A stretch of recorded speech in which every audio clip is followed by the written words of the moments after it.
생산과 소비를 시작하겠습니다. 앞에서 언급한 내용 외에도 제도적으로 부모로 하여금 재산 형성을 용이하게 하는 방법이 있다. 제도적으로 일할 수 있는 기간을 10년을 늘리면 앞에서 언급한 효과와 동일한 효과가 부모에게서 나타난다. 부모는 할 일이 많죠.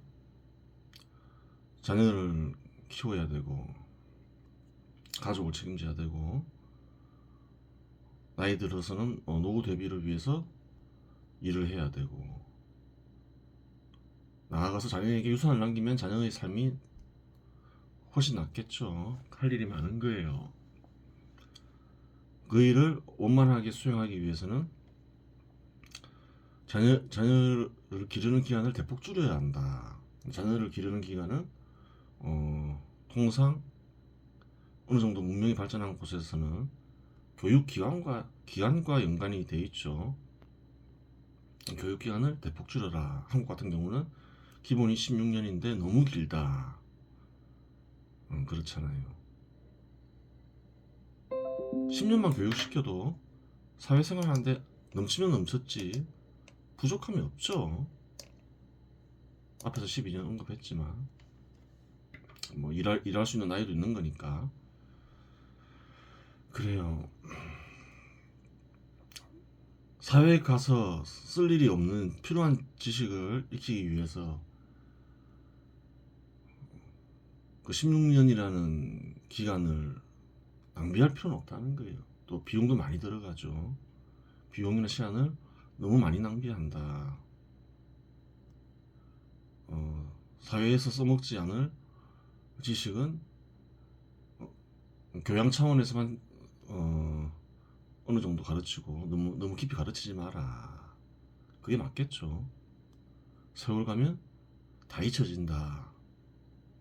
써먹을 일도 없고 세월 가면 다 잊힐 지식을 익히기 위해서 그래요. 긴 시간과 비용을 투입하지 마라. 그렇게 하면 다 안 좋다.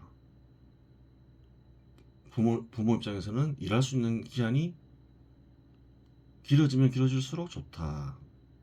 자녀를 기르는 기간을 대폭 축소해서 그래야지 그게 또 자녀에게 좋다. 정부에게도 좋다. 왜냐? 노후를 준비할 수 있게 되니까 노후 준비를 어느 정도 하게 되면 자녀의 짐이 덜어지잖아요. 정부의 짐도 덜어지고 앞에서 언급했죠. 또한 재산을 자녀에게 이제 유산으로 남기면 또 자녀에게 도움이 되고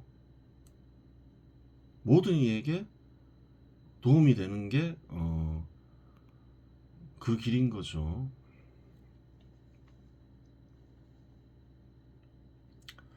또 다른 방법이 있다 했죠. 만약 60세까지 일을 하는데 70세까지 일할 수 있게 하면 또 동일한 효과가 나타나잖아요. 즉 입법으로 일할 수 있는 기간을 10년 늘릴 수 있다. 하지만 이 경우에는 두 가지 문제가 있다. 일하는 기간은 40년 정도로 두 경우 거의 비슷하지만 50대에 일하는 것이 60대에 일하는 것보다 덜 힘들다. 그리고 육체적으로나 그리고 정신적으로 젊은 사람들이 더 의지가 있고 또 육체적으로 견딜 수가 있는 거죠. 일을. 그래요. 50대 일하는 것과 60대 일하는 거는 큰 차이가 있죠. 똑같은 일을 하더라도 60대 일하면 굉장히 고되게 느낄 수 있죠. 또 어떤 문제가 생기나요? 또한 은퇴한 뒤 쉴 수 있는 기간이 감소한다. 그래요. 수명이 일정하죠. 일정 기간에는. 그러면 60대까지 일하면 예를 들어서 요즘 한 90세까지는 사니까 점점 길어지는 추세죠. 30년을 쉬면서 또 별도의 취미 생활을 할 수 있지만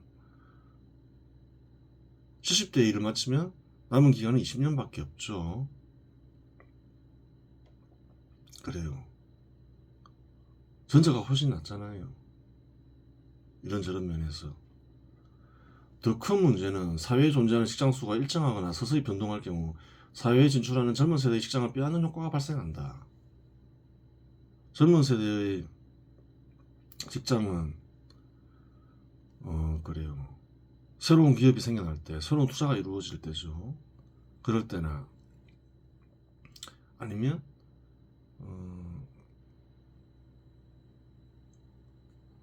어떤가요? 그 나이 든 이들이 은퇴하면서 생기는 거죠.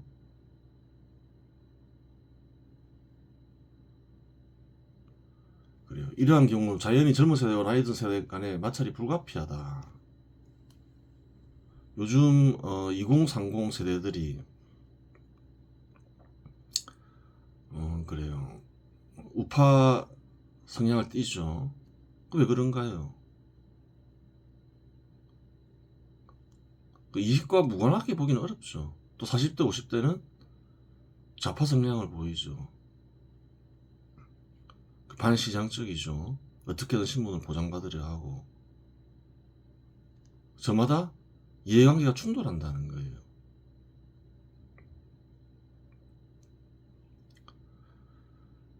이해관계가 충돌하지 않기 위해서는 어떤 일이 일어나야 되나요?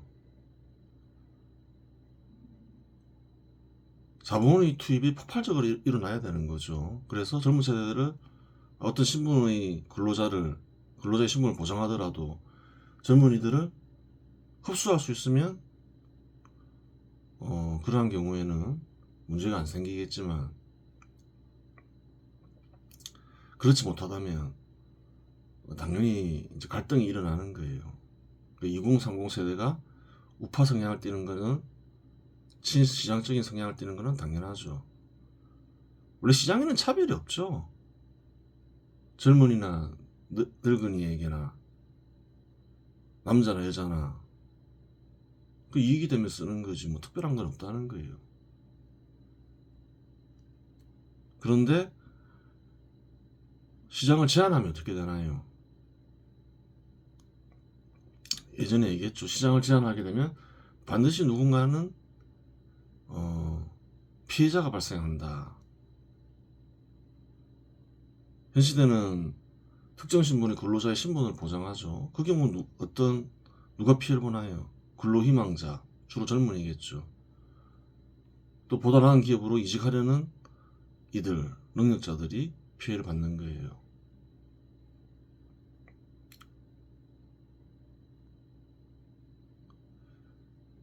그렇죠. 시장을 제한하면 반드시 누군가는 피해를 보게 된다.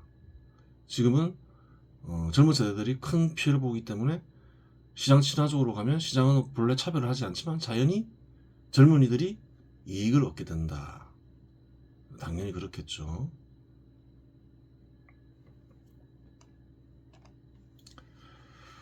그래요.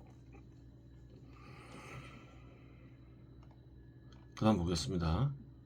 부모에 대해서 설명했고, 부모의 욕망 중에서 핵심이 되는 부자가 되고자 하는 욕망, 부를 얻고자 하는 욕망에 대해서 주로 다루었죠. 모두 공통적으로 지닌 욕망이겠죠. 그리 될 수밖에 없죠. 해야 할 일들이 원체 많아서 그런 거죠.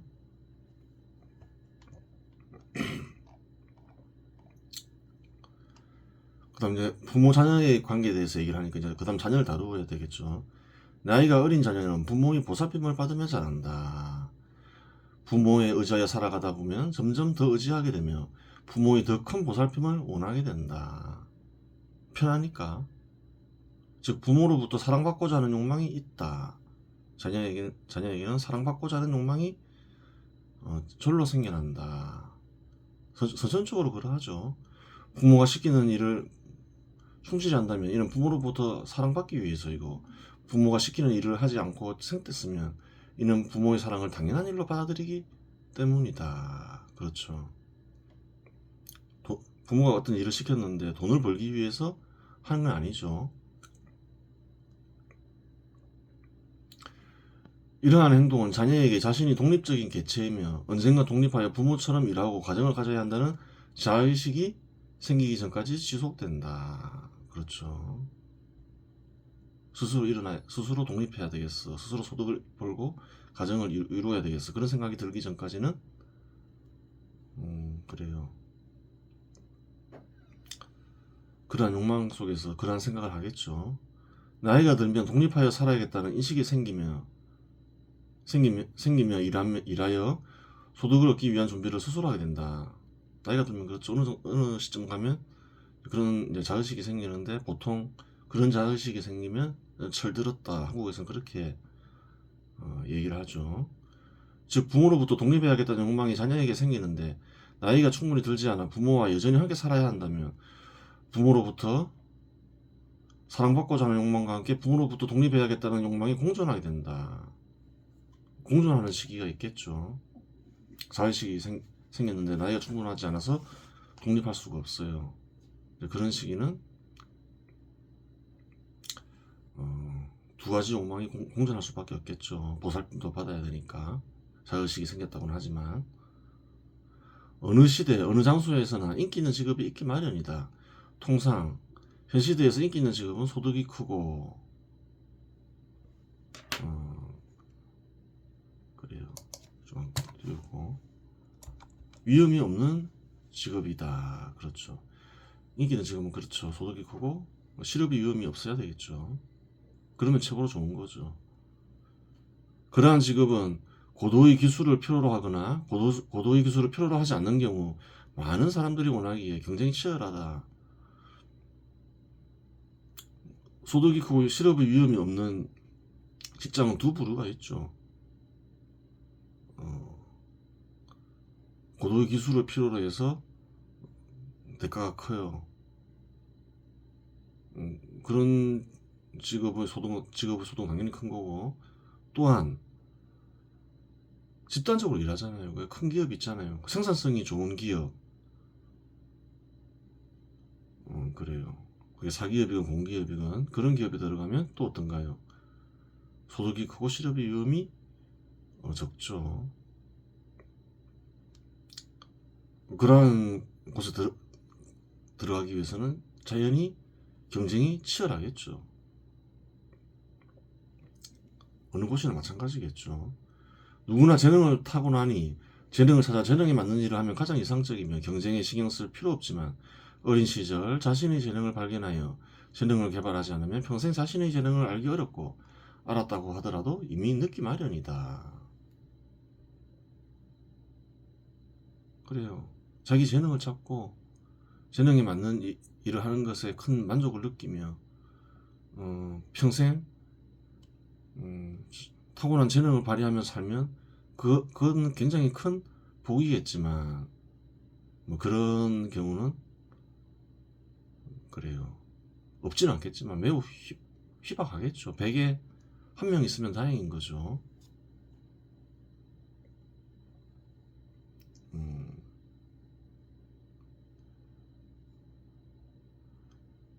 즉 타고난 재능에 맞는 일을 하는 사람은 극히 드물고, 대부분 사람들은 직업에 자신의 능력을 맞추며 일한다. 결국 그렇게 되는 거죠. 재능에 맞지 않는 일을 하지 않는다고 하여 그러한 사람이 불행한 것은 아니다. 비록 재능에 맞지 않는 일이지만 더 큰 소득이나 더 큰 명예를 얻는 일이 그러한 사람이 추구하는 욕망이라면 재능에 맞지 않는 일을 하는 것이 그 사람에게는 더 좋게 여겨진다. 그래요. 재능을 발휘하는 일에서 그 대가를 얻을 수 없어요. 근데 그 사람은 큰 소득을 얻기를 원해요. 그런 경우는 흔히 있죠. 욕망과 재능이 일치하지 않는 경우. 근데 욕망에 합당한 직업을 얻었어요. 그 사람은 거기에서 더 큰 만족을 느낄 수 있다는 거예요. 오히려 욕망에 어긋난 재능에 맞는 직업을 얻으면 그 사람은 오히려 만족하지 못할 수 있다. 그렇겠죠. 재능과 욕망이 일치해서 움직이는 게 아니라는 거예요. 반대로 재능에 맞는 일을 하는 사람도 자신의 욕망에 그러한 일이 어긋난다면 불행을 느낀다. 그 얘기했죠. 또한 누구에게나 있는 재능이라는 것이 한 가지만 있는 것은 아니다.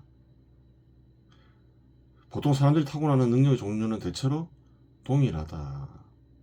그렇죠.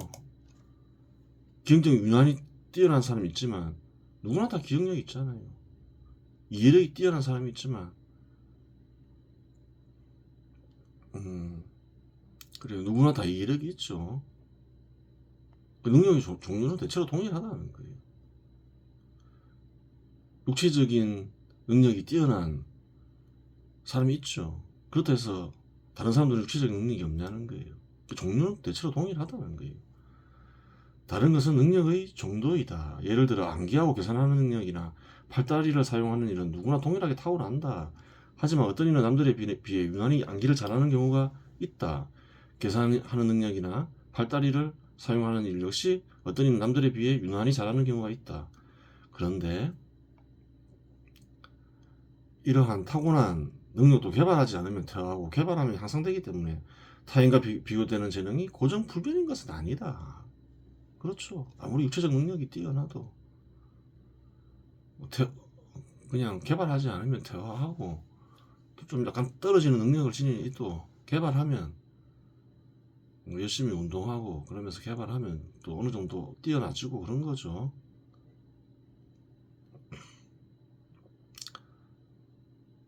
그 지능도 그렇잖아요. 뭐 기억력이건 이해력이건 개발하기 나름이잖아요. 아무리 뛰어난 능력을 타고나도 개발하지 않으면 또 기억력이나 이해력이 퇴화하고 그런 거죠. 즉 타고난 능력의 격차가 타인과 지나치게 크지 않다면 극복이 가능하기에 재능에 맞지 않는 직업을 얻더라도 도움이 가능하다. 적응이 가능하다. 그렇죠. 그러니까 사람들이 사는 거죠. 적응이 불가능하면 그래요. 일을 할 수 없는 거죠. 요약하자면 일에 대한 만족도는 욕망의 정도에 달려있고 일에 대한 성취도는 재능의 정도에 달려있다. 한번 보겠습니다. 그래프를 그려놨죠. 욕망과 만족. 만족도와 욕망의 정도. 욕망에 부합하는 일을 하면 할수록 만족도는 커지겠죠. 자기 욕망과는 상반된 전혀 무관해요. 그러면 이제 괴로워지는 거죠. 만족도는 마이너스가 될 수 있는 거예요.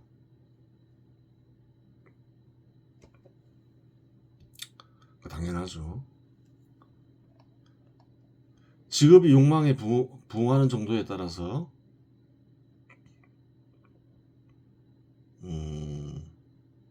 만족도는 달라진다. 부를 얻고자 하는 욕망을 지니가 취업을 하게 되었는데 소득이 자신이 얻고자 한 소득보다 더 크다고 가정하자. 그 경우 만족도는 100% 가까이 이를 수 있다. 부를 얻고자 하는 욕망을 지녔어요.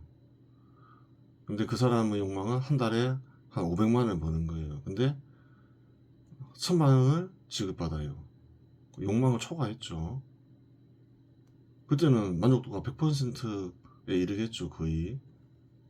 근데 반드시 그렇지 않은 경우가 있어요. 그래서 그건 뒷부분에서 따로 다룰 수 있는 거죠. 반대로 부를 얻고자 하는 욕망을 지닌 이가 취업을 하게 되었는데 최저 수준의 소득밖에 얻을 수 없고 자신이 익힌 기술과는 전혀 무관한 직업을 얻었다고 가정하자. 그 경우 만족도는 마이너스 100%에 이를 수 있다. 그렇죠.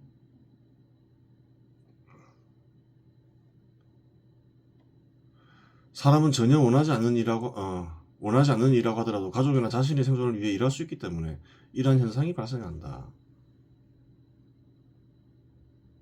그렇죠. 왜? 그러면 욕망과 전혀 무관한 욕망에 반하는 일을 하느냐? 생존을 위해서 해야 되잖아요. 일을 안 하면 소비할 수가 없는데 소비하지 못하면 죽어야 되는데 경우에 따라서는 대신 일해주는 사람이 없으면 그렇게 되는 거죠. 즉 욕망에 반하는 일이라고 하더라도 사람은 경우에 따라 할 수 있다. 그럼 재능과 성취를 살펴봐야 되겠죠. 성취도, 재능의 정도. 재능의 정도가 커지면 성취도도 커지겠죠. 이게 마이너스 나올 수 있죠. 자기 재능과는 무관하게 일을 하면 성취도는 마이너스가 될 수 있는 거예요. 뭔가 문제만 일으킬 수 있다는 거예요.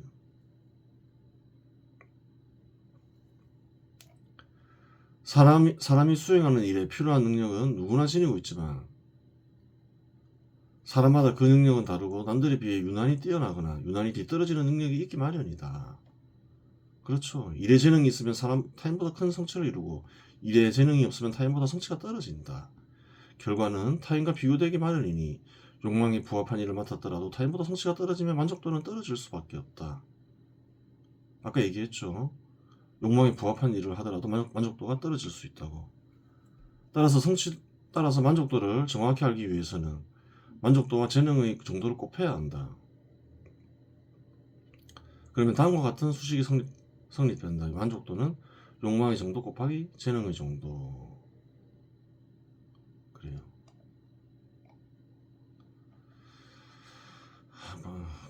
그래요.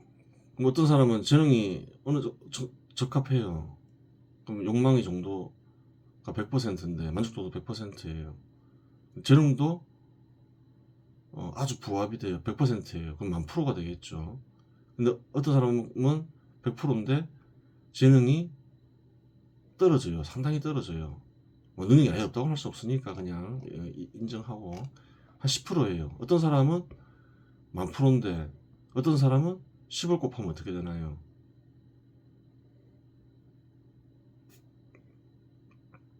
아니면 100%에서 1을 곱하면 되겠죠. 그럼 100%가 그대로 나오는데 어떤 사람은 0.5예요.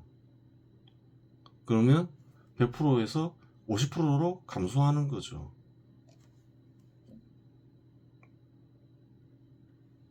그래요. 그렇게 하는 게 낫겠죠.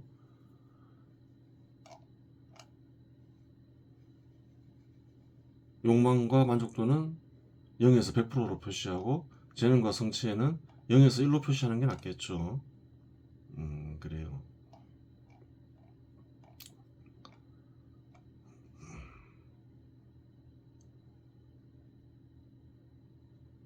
다음과 같은 수식이 성립된다. 만족도는 욕망의 정도 곱하기 재능의 정도. 이를 그래프로 표시하면 다음과 같다. 욕망, 재능과 만족도. 그 욕망의 정도와 재능의 정도 곱한다는 거예요. 그러면 그래요. 이 곱한 값이 이제 이렇게 되는 거죠. 하여간 사회에 진출할 나이가 되면 부모로부터 독립해야겠다는 욕망은 극에 이르러 원하는 직업을 얻지 못하거나 독립이 용이하지 않으면 근심이 절로 커진다. 그래요.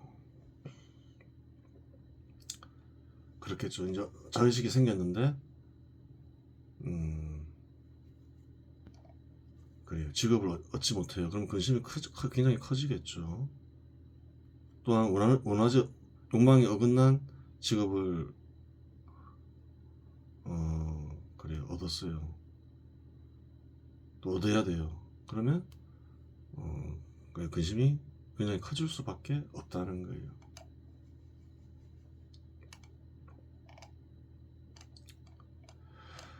그래요. 이번 시간 여기서 마치겠습니다.